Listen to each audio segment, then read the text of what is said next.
Hello friends, welcome back to channel. இது உங்கள் JRU. சூற காத்து காத்து காத்து என்ன பார்த்து சூற காத்து காத்து.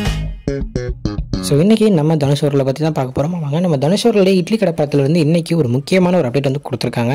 ஸோ இதுக்கு முன்னாடி வந்து பார்த்திங்கன்னா படம் வந்து ஏப்ரல் 10 ரிலீஸ் ஆகிறதா சொல்லியிருந்தாங்க. பட் ஆனால் இன்றைக்கி இந்த போஸ்டர் மூலிமா படம் 1 அக்டோபர் அன்னைக்கு ரிலீஸ் ஆக போகுது அப்படின்ற மாதிரி அனௌன்ஸ் பண்ணியிருக்காங்க. ஸோ கொஞ்சம் நிஜம் இல்லை, ஒரு 3-4 மாதம் தள்ளி போடுறாங்க. ஏன்னு தெரியல. ஏன்னா ஏப்ரலில் வர இந்த படம் இப்போ வந்து பார்த்திங்கன்னா அக்டோபருக்கு வருதுன்னா அவ்வளோ கேப் ஏன் அப்படின்ற மாதிரி நிறைய பேர் பேச ஆரம்பிச்சிட்டாங்க. ஸோ படத்தில் வந்து இன்னும் ஒரு 20% கிட்ட ஷூட் இருக்குது அப்படின்ற மாதிரி தான் ஒரு நியூஸ் வந்திருக்கு. ஸோ அந்த ஷூட் முடிஞ்சதுக்கப்புறம் போஸ்டர் இது ஒர்க்கிங்லாம் எல்லாம் இருக்கும். அந்த ஒர்க்ஸ்லாம் முடிஞ்சதுக்கப்புறம் படம் வந்து முழுக்க தயாராகும். ஸோ அதுக்காக இவ்வளோ டைம் தேவைப்படும் அப்படின்ற மாதிரி படக்குழுவிலேருந்து சொல்லியிருக்காங்க. ஸோ படம் ஏப்ரல் 10 வரலைங்க.